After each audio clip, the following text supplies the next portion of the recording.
Welcome back to Thought Cabin, everyone. I'm joined today by a mysterious and enigmatic figure, perhaps in more ways than one, especially in this video today.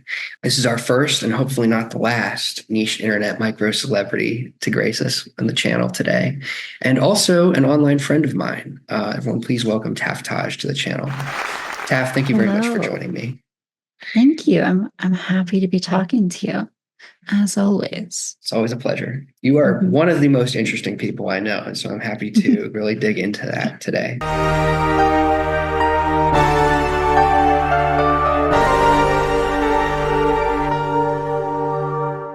So let's start with an introductory question. What would you say is your niche as a creator and just a member of the online space?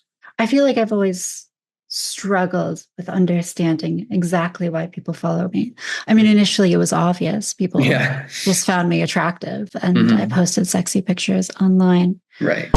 As I have become more honest with my thoughts and I've made a point of sharing my opinions on things, people have kind of stuck with me as well. Sure. And I think it is maybe something to do with what you've already said, which is people find me sort of confusing or enigmatic. I have a set of values and opinions which are pretty unusual for a trans woman or someone who's, been an e-girl online. Right. Yeah. You expect the nudes and then you get like Nietzsche. So I guess we should start with the elephant in the room there. So if my intrepid viewers who have never heard of you before Google Taftaj, they're probably going to see a lot of porn as like the first results. I think so. But that's not something you do anymore. How long did you do it for? When did you stop? And how do you feel about it now that it's over, like retrospectively? I did it for a long time, probably about 5 years. So I started very early on. I just turned 18. I started posting. Did the ONLYFANS recruiting officer come to your high school? Well, it was like the army officer, and I was like, no, there's no way I'd fall for that trap. And I started doing cam shows. So great decisions. But I think that I was attracted to the idea of being desired. You grow up in like a little rural town, and not a lot of people are interested in trans women there. And so it was very addictive and enticing, the idea that one, I could receive lots of attention, positive attention, and two, that I could make quite good money. I also grew up very poor. And so you kind of were satisfying needs up and down the Maslow hierarchy there. I think so. And so I did sexy internet work for a long time, for about 5 years. And it really, in so many ways, just destroyed my perception of myself. It made me very self-conscious. And that was especially the case, building up to the moment when I decided to quit. And I feel so much better mentally having stopped that. What do you think? What drove you past the point where you decided, okay, like first I feel like this is kind of uncomfortable, but I'm just going to power through it. And then like, okay, I've got to stop. What was sort of the turning point there? Yeah, well, I think the question gets to some like pretty deep questions about value and identity. Growing up, I think that I got 2 big pieces of feedback from adults in my life. Okay. And the feedback when I was quite young was like, oh, you have such a big vocabulary. Like, we love that. And then it was like, oh, you are doing so well on tests. You're so smart. And then when I transitioned, I also got people saying things like, oh, you are so pretty. You're so attractive. Like, I distinctly remember visiting some family up in Michigan. And oh God, I don't even understand why, but every time I like spoke with a new person, I was introduced to someone new, I had like in my mind this question of like, okay, how long until they like make a comment about my appearance? About your appearance. Yeah. And so I think that I developed a sense that a lot of my value as a person came from how I looked. Mm. And that was reinforced strongly making money from how I looked Sure. online. I mean, quite literally. Yeah. Yeah. The problem with deriving a lot of value from this is that how you look beyond sort of basic things is largely outside of your control.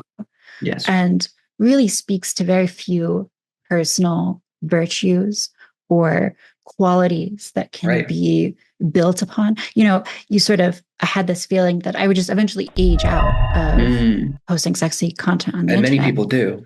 And many people do. I mean, I think that I did, quite frankly. Like in the past few years, I noticed that I started to look like much older than I had previously. And I also saw that, there were just so many people online that were so much more beautiful than I was. And it was hard to realize that like this piece of how I conceptualized my personal value was really just so fleeting, so outside of my control. Sure. No, yeah, I think that's real. Yeah. And so that was really why I think I found it more and more devastating to my sense of personal value was that I was more and more hanging everything in my life on something that I basically didn't have control over and really spoke very little to, what I felt made me a distinct individual, which is my personality. And really this kind of like accident of, appearance. So yeah, sort of tragic and difficult to deal with mentally. No, absolutely. Absolutely. Well, speaking of the other things that you bring to the table, your online presence, at least over the last few years, has kind of shifted towards like politics and philosophy. So the question is, and this may sound kind of vulgar, what attracts a porn star to politics and philosophy? Like what was really you're into that? I think maybe a better question is what attracts a philosopher to pornography. Yeah, maybe it is. I was into philosophy before I was, posting sexy pictures on the internet. Yeah. And I think I've always been obsessed with the idea of like holding correct opinions, believing true things. Probably good to do. Probably, it's probably like pathological in some ways in my life. And I definitely annoyed my mother endlessly because I would try to debate her about God and religion and a million other things over dinner that she really did not want to debate. Yeah. And eventually I think she decided she had had enough. And so she went to the local college and recruited some like philosophy student. I was like, I'm going to pay you like $10 an hour. Yeah. She recruited him to like come and like be your personal debate partner, huh? Yeah, debate with me. I think that the official title was tutor, but realistically it was exhaust my child's energy so I don't have to hear, arguments against God's existence. I bet my parents wish that was a thing they knew about. I mean, if I have children, I'm absolutely doing that for them. Oh, no, that's genius. Such a good experience and totally ignited within me a love of just ideas. And that has always been a through line in my life. Yeah. That's huge. So obviously you make a big part of your philosophical presence around the ideas of Nietzsche. Now, in the interest of creating edutainment, I would be remiss if we didn't dig into who Nietzsche was and his ideas for just a little bit before we bring the conversation back to the personal side. So if you could summarize kind of in your perspective, who is Nietzsche? What does he think? What's the time he lived in? Kind of give us some boilerplate of his ideas, at least as far as you would describe them. Sure. I'll start this with a caveat, which is, I think, necessary for anyone who ever discusses Nietzsche. And that is that I am by no means like a scholar in the academic sense. I have no like real credentials on this. And you can really spend, decades of your life studying just a single part of Nietzsche's philosophy. That said, I think I relate to Nietzsche. Nietzsche was he was born, in the mid 1800s, and he studied philology initially, which is the study of language, and he worked to translate texts. And he was a very sick man. Physically, he recounts very ill. He recounts these nights where he was just racked with pain. He was spewing black bile. And at the same time, his writing is brimming with madness and egoism. And I think that contrast has always kind of interested me. Like I'm not super like physically strong. I deal with my own psychological issues. I guess we haven't mentioned this, of course, but I'm trans, and so. Well, you did mention it briefly. Okay. And I assume it's a fact that most people know, and if they don't know it by now, they'd figure it out pretty quickly. By looking you up. But yes, that is a good point. Of course, we're assuming everyone has paused, done a full deep dive on my history, understood all my worst takes, and now the well is fully poisoned and they're ready to jump into it. So I'm trans, and so there's a sense of like physical deformity that I think I get through being trans, or at least as well as certainly otherness, and as well just like real psychological suffering. And so I think that Nietzsche, he challenges his readers to stare down all the suffering in their life and to embrace life, to embrace vitality and growth, and to love life for all of its sufferings. He has this phrase like amor fati, which is love of fate. Love of fate. And I'm slowly building to, I think, what are his three big ideas for understanding Let's hit those. Nietzsche. And I think that those are amor fati, love of fate, the eternal return, and of course the Übermensch. And amor fati is really, he writes this book, The Gay Science, and it was really about overcoming suffering and being happy in the face of misery and nihilism. And that is very compelling to me. And it's attached to this idea of the eternal return, where he imagines that, if you were to be forced to live every moment continuously, forever into the future, how would you respond with that in the face of total bleakness? You understand everything that's ever going to happen, and Groundhog Day kind of situation. Kind of Groundhog Day, and you are constantly suffering through it.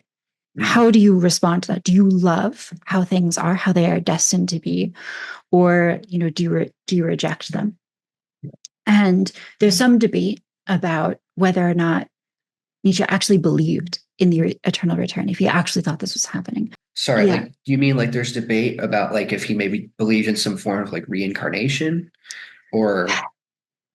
Yeah, I mean, it's not just reincarnation. I mean, it's literally reliving things constantly forever. Interesting. And there's debate about whether or not he believed this was literally happening, or whether it was more of just a thought experiment to get people to understand that the only way is through embrace of life. I think there's a tendency within scholarship on Nietzsche to kind of water him down and to not take him maybe as seriously as he deserves to be. And so people will be like, oh, no, it's just a thought experiment. I like the idea that Nietzsche really did believe this would happen. Yeah. And I think that it speaks to what a unique mind he had to so deeply challenge conventions of his time. And so I like to believe that he really did believe that this was occurring, and he chose to live gaily and joyously regardless. The third concept that I think is really core to his philosophy is this idea of the Übermensch, the overman. Probably the most controversial one. Yeah. Well, the Übermensch is really it's a collection of everything else he believes. And so, Übermensch is someone who fundamentally, I would say, rejects the narratives that are thrust upon him by his culture, society, rises above those, over them, and he charts his own course and his own values. Right. Bound up in this are all sorts of other qualities. So the Übermensch is vitalistic. He embraces life. He embraces suffering in that too. Sure. But I think fundamentally he's kind of like he's a joyous character. He loves challenge. He loves, in some sense, he loves his rivals.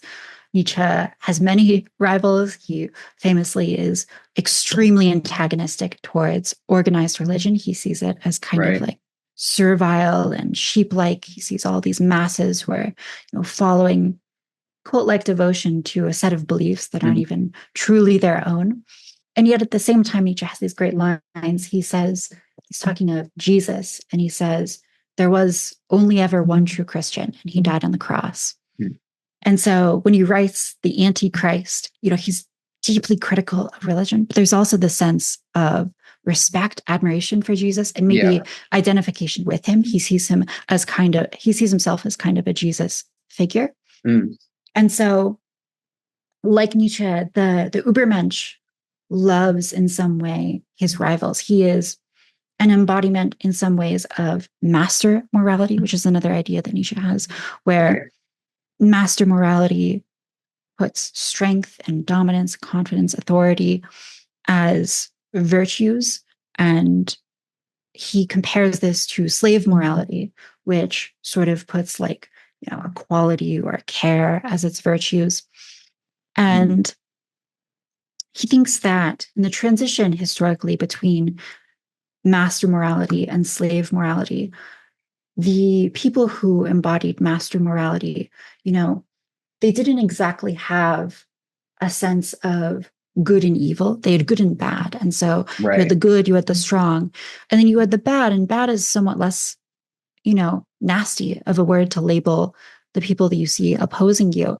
The master moralist doesn't necessarily see his enemies as evil, but maybe more so as challenges to himself that he might welcome.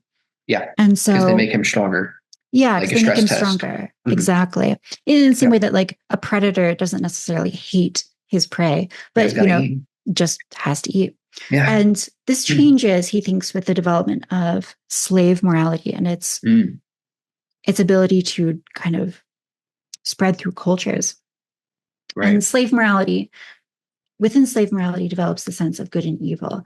And so the slave moralist, the priest, he sees his enemies as deeply wicked. And, there's this real sense of hate. And I think that the Übermensch, he takes certain elements of master morality, the strength, sort of love of challenge. And he integrates that with his own moral values, his own perspective, his own nature. Sure. And so he's not bound to what the group is saying, but he's also, there's a sort of vulgar interpretation of the Übermensch that he is a master moralist, moralist, that he's someone like Andrew Tate, maybe, who just, does whatever is selfishly in his interest. And that can be an Übermensch. But I think the crucial thing to understand about the Übermensch, which a lot of people get wrong, is that you're not an Übermensch for reading Nietzsche and then thinking oh, these master moralist types, they seem awesome, I want to be like them. If anything, that is a kind of slave morality to just be oh, I'm just going to yeah, exactly. I'm just going to do what I think is these cool, strong guys are doing. No, the Übermensch is someone who reflects their own values in the world. And that's very, very hard to do, is discover your own values, your own better nature. Yeah. And so that is something that I'm also intensely interested in. What do I actually value? And I think that the process of discovering those values within yourself is really a lifelong process. So And it's continually. really a process that everyone goes through as just part of maturing. We come into this world and we receive a set of values from our environment and our parents and whatnot. And then in the process of like leaving the house and kind of becoming your own person, you are figuring out what aspects of that you want to keep and which you want to discard and take up anew, which is, really the essential story of everyone, Absolutely. Here's an interesting fact. Mhm. The heritability of political positions, the degree to which genetics predict them, Mhm. increases as educational attainment increases. Mhm. Totally fascinating Yes. observation. It seems to indicate that for people who have a lesser degree of educational attainment, these Mhm. people, their social environment is more predictive Mhm. of what political positions they have. So if you look at, for example, like their zip code or their religion, their geographic area, Right. that's fairly predictive of what politics they're going to have. Mhm. But as you rise in education, it seems like genetics are a better predictor of this. And we have all sorts of fascinating twin studies where we get this data from, where basically it seems like people who are more educated are better at reflecting whatever values are innate to their own biology Mhm. rather than what exists around them.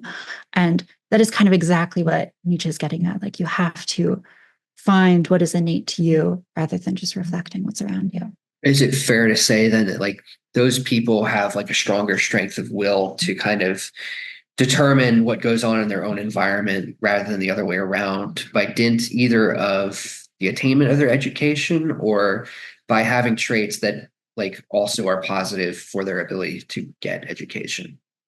That's a super interesting question. I don't know the answer. Okay. I mean, I think it's a fascinating relationship, but it really could speak to so many different things. It could No, speak to, absolutely. intelligence, character, what have you. Yeah. So I don't know The question of exactly. nature versus nurture is not one we're going to solve in this little conversation here. Unfortunately, yeah, it would take another 30 minutes at least. Yeah. But really quickly, what are some of the other like big ideas and thinkers that you'd say you're particularly drawn to? Ah, geez. Hmm.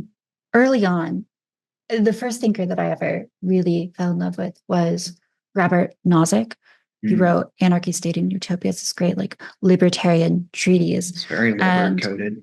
yeah, Yeah.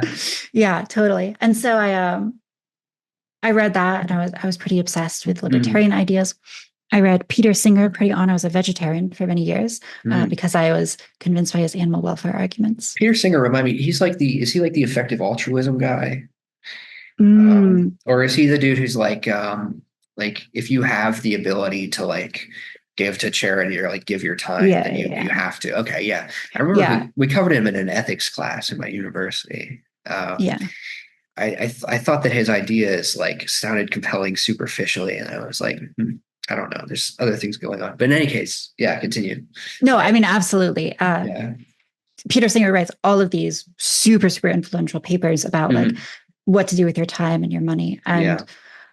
yeah, they stand out very like starkly to me, even though I don't identify necessarily with his positions anymore. Mhm. At one point, I found them pretty compelling. And, Sure. I was in high school, so I didn't have like a lot of money to like donate to Right, mosquito right. nets or Yeah. things across the world. But I was able to become a vegan, or I became a vegetarian, I should correct Mhm. myself. And it was all because, I was very convinced by him. Yeah. I was influenced early on um by Marx and some of these like leftist thinkers. Mhm. So I had a whole point in my life where I was reading Marx. And at that time, I was posting selfies on the internet, Mhm. on Reddit, and I was getting lots of attention for them. Yeah. And I distinctly remember, I remember getting a message from someone who was like, I can't believe you read all of this like nonsense leftist things. You should read Moldbug and you should read like these, Oh my goodness. NRX people. And you Yeah. listened, right? Yeah, I did listen and I That's pulled them funny. up and I was like, what is this nonsense? This is bullshit. All of these ideas are stupid. Uh, And then I continued being an ardent leftist all the way up into college. And I took, some economics classes and I was like, mm. I don't know about these ideas. Um, I realized that I had sort of I've been engaging really in like motivated reasoning to keep up my beliefs in these like real left-wing economic ideas. And as I sort of started to deconstruct my own opinions, and I had like a few nagging thoughts in the back of my brain were like, I don't know if this like, I don't know if the labor theory of value quite makes sense. That was one of them, where I was like, the whole time I was like, like, I want to believe this. And I think I even remember I wrote like a Reddit post asking for arguments for the labor theory of value because I was just like, I feel like some of these are like not so good that I've been reading. Right. So maybe can I get some more? And I had this moment of reflection where I was like, why am I looking for, these arguments to confirm my belief? I mean, it's good to explore all sorts of arguments, but sure. I'm probably going about this the wrong way. And so after that, I began to much more critically re-examine some of the inspirations from, earlier on. So I revisited a lot of libertarian literature. So through line there, interested in sort of like free market capitalism. I read, speaking of, I think I read The Machinery of Capitalism, I believe it's called. That was pretty influential for me. Interesting. Yeah. I would love to read more libertarian philosophers. I read Hayek, right? Have you gotten to Hayek? I have not like read basic. Hayek. Really? Yeah, Hayek is basic, and so is like Mises, but I have not read either of them. Yeah, great confession. So I would love to do that, but found them fascinating. I found, well, speaking of Moldbug, Curtis Yarvin, architect of the entire right-wing deep state, which is going to be elected soon. That's right. That's right. Yeah, JD Vance is like the little Men in Black alien that sits inside JD Vance's head. It's Yarvin. Yeah. Yeah. You'll have to cut that out, of course, because it's 100% factual, verified. It's true. Yeah. I've been getting the hot tips. But yeah, no, I found this YouTube channel called like The Distributist on YouTube. Yeah, he's and good. Oh, he's so good. He must be like one of the most well-read and insightful, just like random political thinkers on the internet. It's like shocking to me. Yeah. Yeah. What is your experience with him? Well, I just found him randomly a couple years ago, and I was like, wow, this guy has some really interesting takes. I just wish his content was a little more digestible because it's quite long form in a lot of cases. But actually, this is a good segue because I think I would again be remiss if I didn't discuss your own career as someone involved in YouTube and the political debate space. So you've obviously crossed rhetorical blades with people like Destiny, Stephen Bunnell, Nick Fuentes, Bosch, Hassan Piker, all these like big name people who have like met presidents and like gotten big like brand deals and are obviously quite high profile as far as these things go. The question is like, how do you insinuate yourself into these spaces? That's a good place to start. How did you insinuate yourself into the kind of like debating space and start interacting with these people? That's a good question. I just sent Stephen, I sent Destiny an email one time where I basically said, I think you might be like missing these things. And I wrote out, I don't even remember what it was, but I had connected with some video he made, and I thought that he could really add something to his perspective by integrating, some piece of knowledge. So I sent him an email about it. We went like back and forth a little bit, and he's like, hey, do you want to come onto my stream and talk about this? And that was a really good, very positive first interaction with his sounds like it. community, which was lovely. Unfortunately, the whole online debate sphere was something that I look back at my time there and I'm just filled with a sense of like, oh, I could have done all of these things like so much better. I mean, the problem with the online debate sphere, especially if you're young, is that you probably think you have a lot more to say than you do. And Sure. you probably have certain opinions that you're not going to have in the future. Mhm. You probably believe in them pretty strongly. And because you are, virtue of being so young, if you make wrong moves, Mm. they could potentially haunt you forever.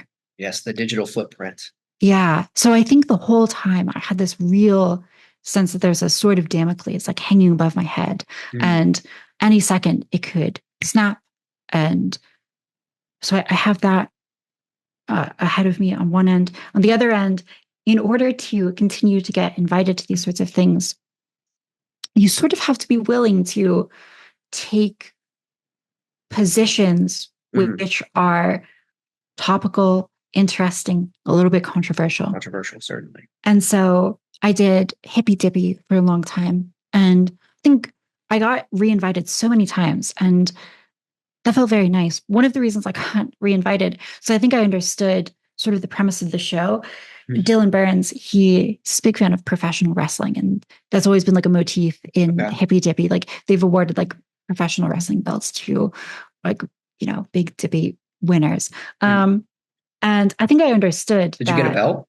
I did not get a belt. Ah, I should have advocated to be on one of these, yeah. final show offs, because there are not a lot of people who are willing to advance a conservative position at all in that space. Yeah. And so being someone who is willing to advance that to any degree and who could speak at least somewhat eloquently on these topics, it got me like pretty easy invites to these podcasts.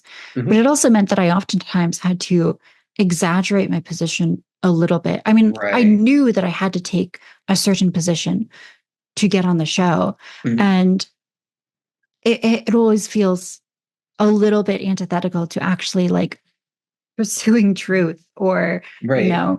developing your own personal perspectives. And so much of my time doing internet debates feels sort of motivated by these two really opposing and paralyzing forces. Right. One, the sense that in order to be in front of people, I need to hold strong opinions about current topics, which are politically polarized. And Right. two, I'm, 22, I don't know anything. Mhm. And I'm probably going to change my opinions in the future. And if I make a misstep, I will maybe get branded as like a horrible vitriolic racist for the rest of my life. Taftaj is a racist tranny, and that Racist tranny. And that confirms that Destiny's subcommunity is just racist. Right there. Mhm. And those things are, they don't make for like good internet doing Yeah. stuff. The people who succeed in the sphere are people who wholly embrace, just like they stand by their opinions strongly. Yeah. And they get lucky that those opinions are opinions that ultimately stand the test of time Mhm. and, reflect well on them. Yeah, I find that people are kind of like impersonating ideological archetypes whenever they show up for these debates. And you're sort of expected to like follow things within like a very expected structure. Like this is the Marxist of the group. This is like the conservative of the group, and so on and so forth. And so like you're expected to represent the whole corner of those people.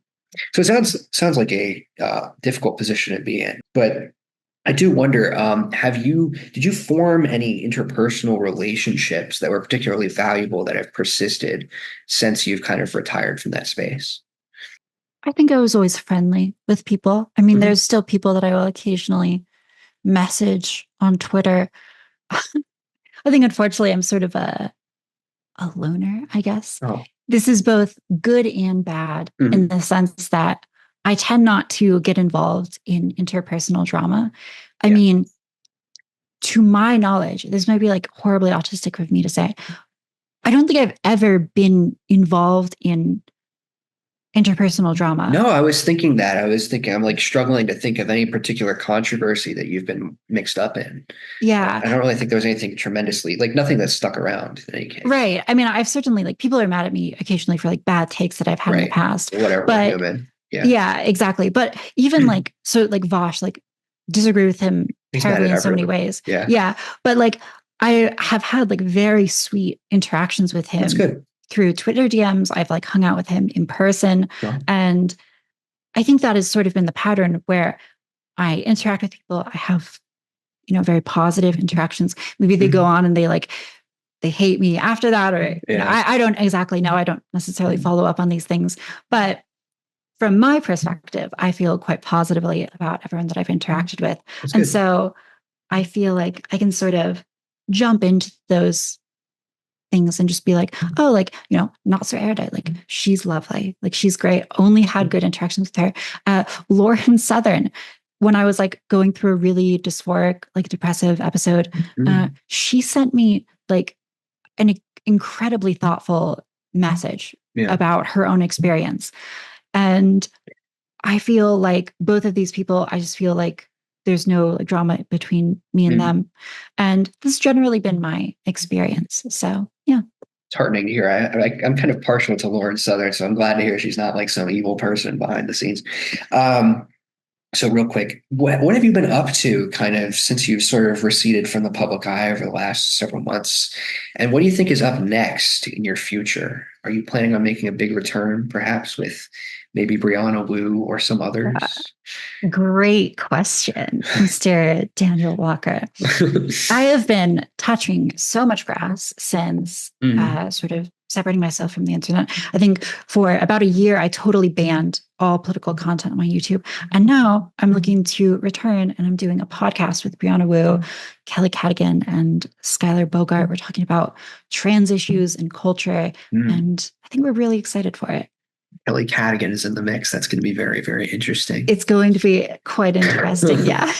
All right. Yeah. So everyone, if you want to follow Taf into the future, her Twitter account is called Tafforisms. She has a Taftaj YouTube account, which is currently defunct, but maybe will not be in the future. And of course, again, because Zoom is about to kick us out. Thank you very much for coming onto this channel, and perhaps we will do it again some other time. I would love that. Thank you all, and be sure to subscribe.